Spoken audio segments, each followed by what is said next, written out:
Bueno, entonces vamos a continuar con el asunto del análisis del tercer capítulo de Buena Economía para Tiempos Difíciles de Abhijit Banerjee y Esther Duflo.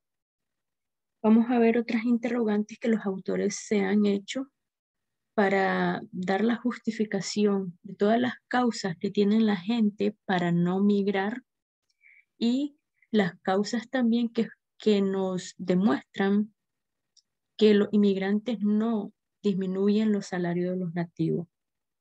En la siguiente interrogante que esto nos plantea y que le vamos a ir dando contexto es la interrogante de cargar todos los barcos. Entonces vamos a ir leyendo y esto va a ir dando contexto a lo que se refieren los autores con cargar todos los barcos. Esta ha sido una pregunta de un objeto intenso de debate en la profesión económica, pero en general la evidencia sugiere que incluso grandes episodios de migración casi no tienen efectos negativos en los salarios o en las perspectivas laborales. Entonces, hasta este punto estamos viendo ya a qué se refieren los autores de cargar todos los barcos, haciendo referencia a la migración masiva. Si es que acaso la migración masiva tiene un gran repunte en lo que es la disminución de los salarios mínimos nativos. Los países generalmente restringen la migración y en particular son menos propensos a dejar entrar a gente cuando la economía va mal. Los migrantes también muestran sus preferencias y sus tendencias naturales e ir a donde las opciones son mejores. Puede ocurrir, por ejemplo, que la llegada de migrantes expulse a tantos trabajadores nativos que los salarios no caigan para los que quedan.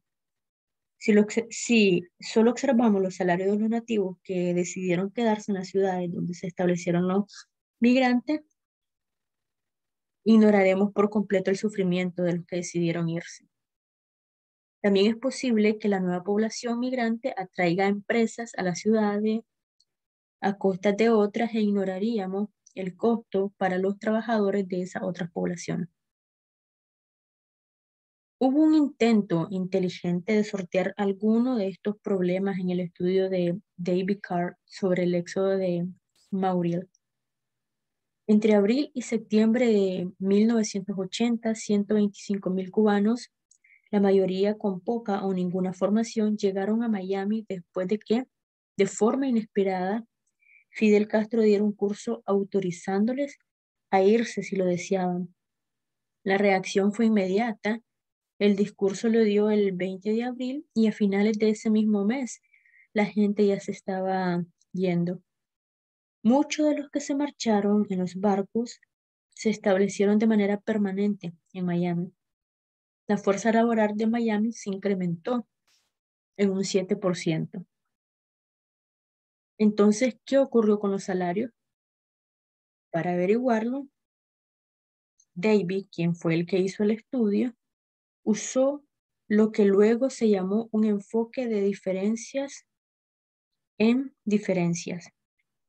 Comparó la evolución de los salarios y la tasa de empleo de quienes ya residían en Miami antes y después de la llegada de los migrantes, con la misma trayectoria de los residentes de otras 4 ciudades parecidas de Estados Unidos: Atlanta, Houston, Los Ángeles y Tampa.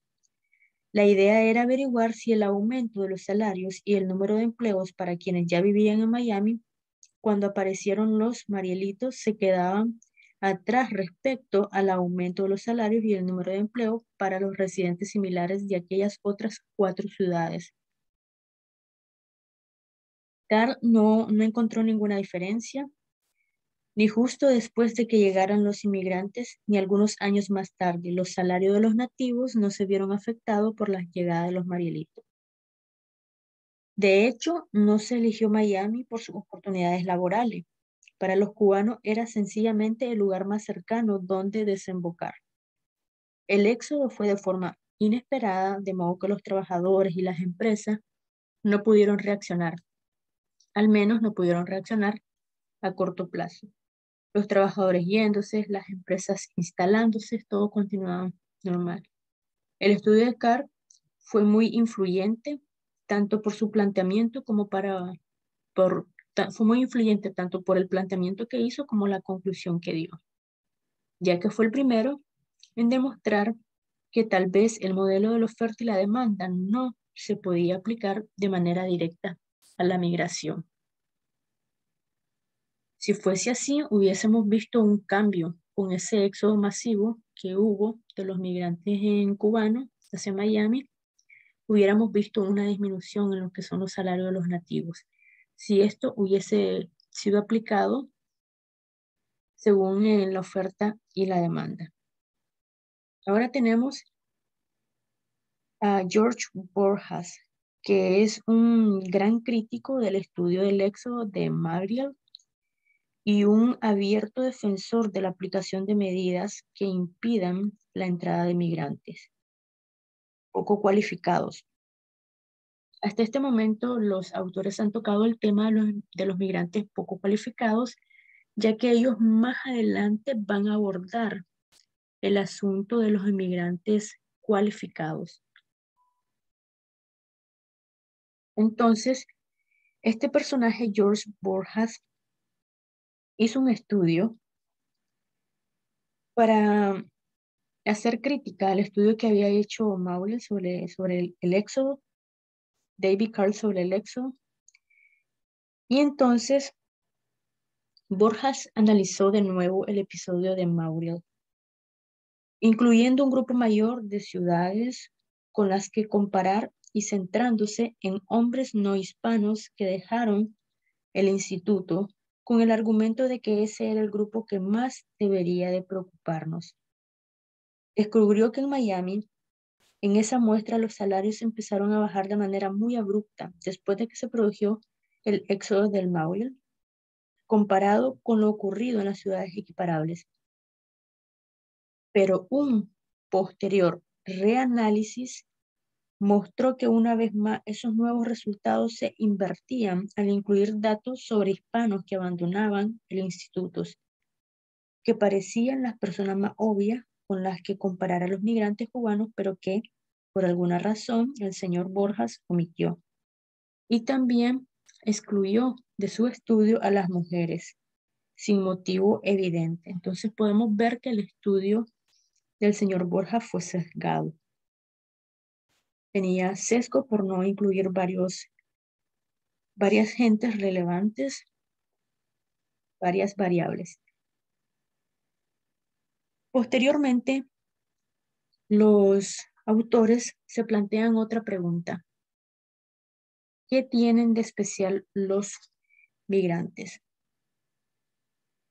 ¿Qué tienen de especial los migrantes que a pesar de que aunque lleguen estos en grandes cantidades, en grandes masas a un país, no logran reducir de forma considerable los salarios de los nativos de ese país?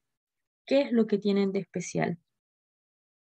Resulta que los recién llegados gastan dinero, salen a restaurantes, se cortan el pelo, van de compra, lo cual genera empleo y sobre todo trabajo para otras personas poco cualificadas. Eso tiende a incrementar sus salarios y tal vez compense así el desplazamiento de la oferta de la mano de obra, dejando por igual los salarios y también el desempleo. De hecho, hay pruebas de que si se cierra el canal de demanda, la migración puede en efecto tener los efectos negativos esperados en los nativos. Durante un corto periodo de tiempo, a los trabajadores checos se les permitió ir a trabajar a Alemania, al otro lado de la frontera.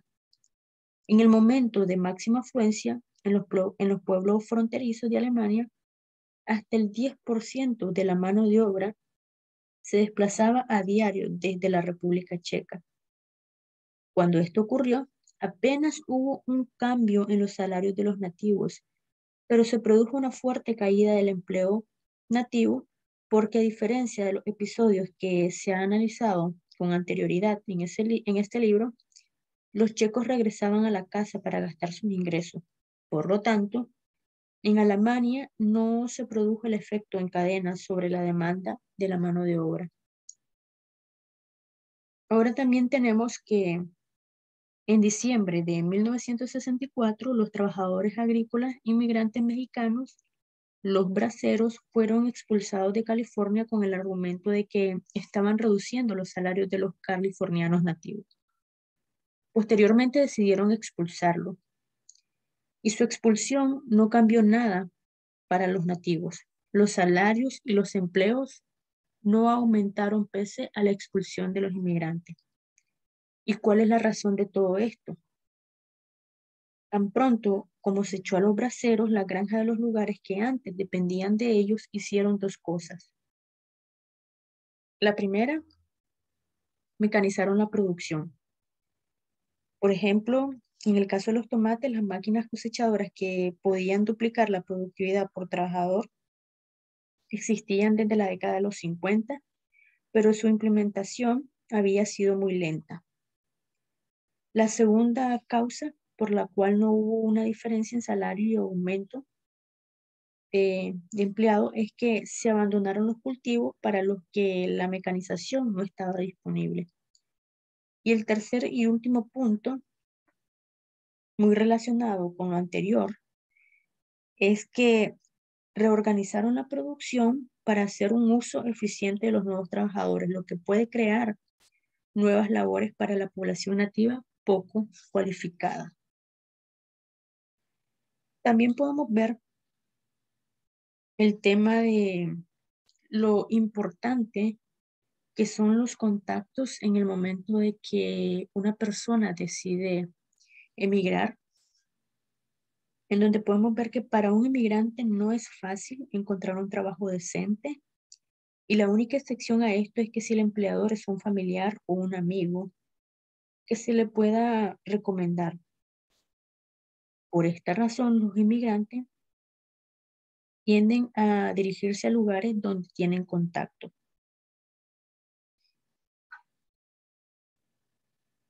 Las redes de contacto son extremadamente importantes, y los que tienen mayores probabilidades de encontrar un empleo son aquellos que son enviados a un lugar donde viven antiguos refugiados del mismo país.